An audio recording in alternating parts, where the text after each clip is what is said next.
Hello guys, welcome back to my YouTube channel and I am Lakshman Prasad Chaudhary and today we will do exercise 4.3 और आज हम दोस्तों 4.3 करेंगे। 10th class का last exercise है new book में 4.3 last exercise. इसमें हमको नेचर्स निकालने हैं। तो देखिए आइए स्टार्ट करते हैं। देखिए इसमें सबसे पहले दोस्तों आपको जो है सबसे पहला जो क्वेश्चन आपको बोलेगा वो आप यहाँ देख लीजिए। ये है आपका एक्सरसाइज 4.3। एनसीईआरटी बुक भी है अपने पास, ठीक है। तो इसमें आपको देखिए एनसीईआरटी बुक से भी आपको दिखा देता हूँ। एनसीईआरटी बुक में भी आपका ये 4.3 हाँ ये देखिए ये है 4 आपका 3 है। पहले 4.4 था पुरानी बुक में, तो ये 4.3 है। इसमें आपको पहला क्वेश्चन दोस्तों जो दिया है वो आपको दोस्तों पहला क्वेश्चन जो दिया है वो आपको दिया है find the nature of roots of the following quadratic equation if real roots exist find them. अगर रियल रूट्स एग्जिस्ट करते तो इनको निकालिए, हमने ये भी बोला है साथ में, ठीक है। तो देखिए पहला क्वेश्चन जो है आपका वो है find the find the nature of roots. तो नेचर का मतलब जैसे अपना नेचर होता है, किसी का चिड़चिड़ा, किसी का शांत, किसी का बहुत पोलाइट, बहुत अच्छा, वैसे ही रूट्स भी होते हैं। तो रूट्स कुछ रियल होते हैं, कुछ इमेजिनरी होते हैं, कुछ इक्वल रूट्स होते हैं। इसकी तीन कंडीशन होती है जो मैं आपको बता दूंगा। पहला क्वेश्चन आपको दिया है 2x² minus 3x plus 5 equal to 0। अब आपको कुछ नहीं करना है दोस्तों, सबसे पहले इसको समझने की जरूरत है आपको। तो डिस्क्रिमिनेंट क्या होता है? एक डिस्क्रिमिनेंट चीज होती है डिस्क्रिमिनेंट, इसको डी से दर्शाया जाता है। डिस्क्रिमिनेंट को या इससे भी दर्शाते हैं। तो आपको डी बराबर b² माइनस 4ac एक फॉर्मूला है, इसी से नेचर ऑफ रूट्स निकाला जाता है। तो अब कंडीशन देख लीजिए। इसकी कंडीशन होती है कि if d is greater than 0, यानी कि पॉजिटिव वैल्यू यदि d की आई, then roots are real and unequal. ध्यान रखना रूट्स बराबर नहीं होंगे और रियल होंगे। नंबर 2, तीसरी कंडीशन है if d is less than 0, यानी नेगेटिव आया, 0 से कम आया, then roots are imaginary. Imaginary या इसको अनइक्वल भी बोल सकते हैं। दो रूट्स आएंगे, ठीक है। तो कंडीशन थोड़ा आप याद रखिएगा, ठीक है। ये आपके two distinct two equal roots, no real roots, कोई रियल रूट्स नहीं आएंगे। यानी इसमें आप बोलेंगे रूट्स आर इमेजिनरी, यानी अनरियल भी बोल सकते हैं। तीसरी कंडीशन है if d equal to 0, then two equal roots आएंगे, दो इक्वल रूट्स आएंगे। ये तीन कंडीशन है दोस्तों आपकी। अब देखिए इसको कंपेयर करिए। a बराबर 2, b बराबर -3, c बराबर 5। तो अब आपका जो d बराबर फॉर्मूला होता है b² माइनस 4ac, वो लगाइए, ठीक है, वो लगाइए फुर्ती से। तो आपका b का वैल्यू कितना है? -3 का स्क्वायर, 4a का वैल्यू कितना है? 2, c का वैल्यू 5, तो 3 का स्क्वायर हो गया 9। अब 4 दूनी 8, 5 40, तो आ गया -31। अब देखिए d बराबर कितना आ गया? -31 विच इज लेस देन 0, जो 0 से छोटा है। जो 0 से कैसा है? 0 से जो कि छोटा है। तो आप यहाँ बोल देंगे रूट्स आर नॉट रियल। क्या बोलेंगे? रूट्स आर नॉट रियल, या इन्हीं को बोला जाता है इमेजिनरी रूट्स। Imaginary roots. बात समझ में आ गई? तो आपको बोला था कि यदि रूट्स इक्वल हो तो आप उसको निकालिए, अगर रियल रूट्स एग्जिस्ट करते हैं, अदरवाइज आप मत निकालिए। अब सेकंड क्वेश्चन में आइए। सेकंड क्वेश्चन में आपको बोला है सेकंड क्वेश्चन में आपको बोला है 3x² minus 4 root 3x plus 4 equal to 0।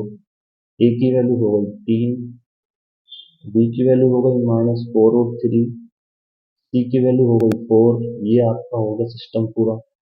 अब देखिए डी बराबर क्या होता है, b² -4ac। तो बी की वैल्यू -4√3 का स्क्वायर, 4, ए की वैल्यू 3, सी की वैल्यू 4। अब इसका स्क्वायर कैसे करेंगे, देखिए 4√3 का स्क्वायर का मतलब ये होता है कि ये 2 बार है इसका इंटू, माइनस माइनस तो प्लस होगा। अब देखिए 4 4 जा कितना होगा 16, और रूट थ्री करेंगे तो 3, तो 16×3 = 48 आएगा। इसका डायरेक्ट स्क्वायर करेंगे तो माइनस, अब ये होगा 4×3 = 12, 4×4 = 48, ये भी होगा। तो आपको जीरो मिल गया था। जब डी इक्वल टू जीरो मिल जाता है, ये तीसरी कंडीशन रखती है, डी बराबर जीरो, बोला ना, देन टू इक्वल रूट्स, तो आपको 2 इक्वल रूट्स मिलेंगे।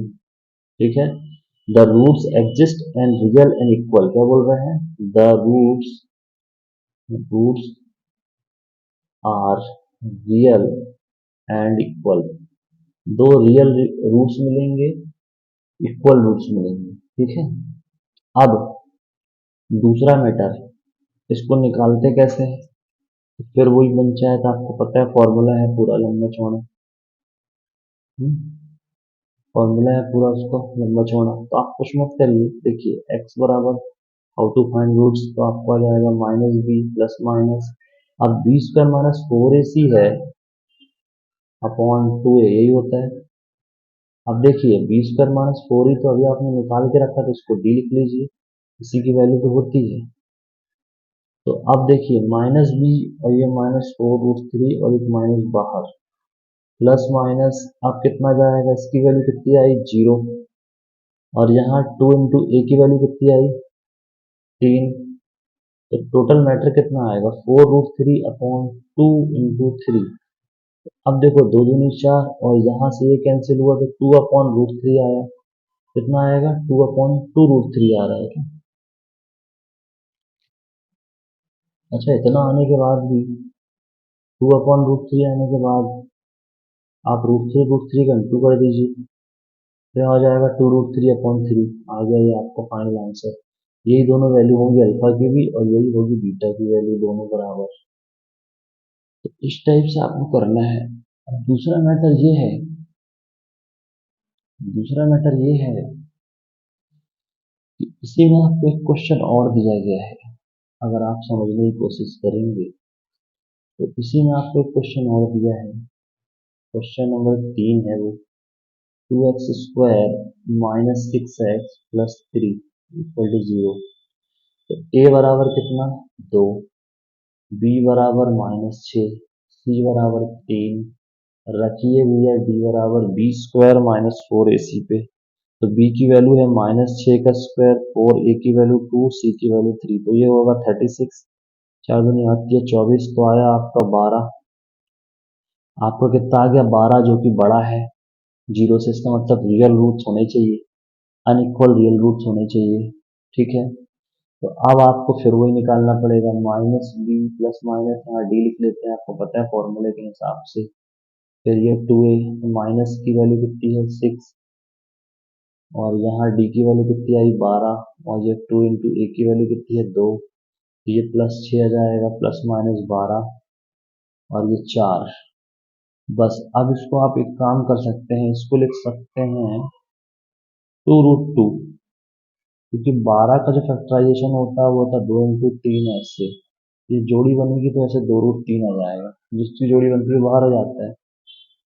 तो ये आपका आया x का वैल्यू, तो एक हो जाएगा पॉजिटिव एक नेगेटिव, तो एक अल्फा होगा एक बीटा होगा, पॉजिटिव वाला अल्फा, नेगेटिव वाला, यहाँ प्लस माइनस दो साइन है ना, तो प्लस लिख देना, यही चीज लिखना, प्लस वाला दो कॉमन भी ले सकते हो आप चाहो तो, इसमें दो कॉमन भी ले सकते हो, तो आप कर लीजिएगा। ठीक है, तो फाइनल जो आपकी अल्फा की वैल्यू आएगी वो आएगी 3 ± √3/2, और बीटा की वैल्यू आएगी 3 - √3/2, ये दो वैल्यूज होंगी। तो आई होप आपको समझ में आया होगा। अब देखिए यहाँ से k की value, how to find value of k। तो देखिए इसमें आपको मैं बता देता हूँ, बहुत आराम से करिएगा। आपको बोलेगा क्वेश्चन नंबर 2 इसी एक्सरसाइज का, फाइंड द वैल्यू ऑफ के इफ रूट्स आर इक्वल, बराबर रूट्स हैं तो आपको वैल्यू निकालना है। तो देखो पहला क्वेश्चन आपको क्या बोला है, 2x² plus 5x plus 3 equal to 0। A की वैल्यू कितनी है 2, बी की वैल्यू कितनी 5, सॉरी 5 नहीं, यहाँ के है तो के हो जाएगी, सी की वैल्यू 3। अब आप लगाइए वो डी बराबर 0, यानी क्योंकि यहाँ लिख देना इफ रूट्स आर इक्वल, तो ये लगेगा डी बराबर 0, यानी b² माइनस 4ac बराबर 0। तो b की वैल्यू कितनी है k² माइनस 4, a की वैल्यू 2 और c की वैल्यू 3। तो k² ये होगा 8, ये 24, अब 24 हो गया। तो k² बराबर कितना 24, रूट भेज दीजिए। अब 24 को क्या लिख सकते हैं, आपको भी पता है क्या लिख सकते हैं 24 को, 24 को क्या लिख सकते हैं आप बताइए, 2√6 प्लस माइनस 2√6, एक की वैल्यू होगी। कैसे लिखते हैं वो भी मैं आपको बता दूं, 4 × 6 लिख सकते हैं, 4 का स्क्वायर 2 होता है तो ये 6 आ जाएगा 2√6। सेकंड क्वेश्चन बोलिए, इसमें आपको बोला है के एक्स माइनस 2 बराबर यहाँ +6 इक्वल टू 0। तो इसको पहले क्वाड्रेटिक इक्वेशन बनाना पड़ेगा, एक्चुअल में क्वाड्रेटिक इक्वेशन है नहीं, तो ये हो जाएगा आपका kx² और ये हो जाएगा k2kx माइनस आएगा और फिर यहाँ पे 6। अब देखिए ये मैटर हो गया।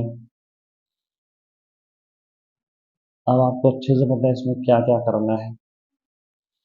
देखिए आपको सबसे पहला काम, इसमें a की वैल्यू कितनी हो जाएगी, पहले तो लिख लीजिए वही इक्वेशन जो है kx² minus 2kx plus 6 equal to 0। तो आपका a का वैल्यू हो जाएगा k, ठीक है, b का वैल्यू हो जाएगा -2k, c का वैल्यू हो जाएगा 6। अब देखिए d बराबर कितना होता है b² माइनस 4ac, चूंकि इक्वल रूट्स हैं इसलिए बराबर 0 चलेगा, लिख देना साइड्स में आप लोग, हम भी लिख रहे हैं। तो b की वैल्यू कितनी है, यहाँ b की वैल्यू कितनी है -2k का स्क्वायर माइनस 4k की वैल्यू, फिर c की वैल्यू 6 इक्वल टू 0। तो ये हो जाएगा 4k², ये हो जाएगा 4×24k।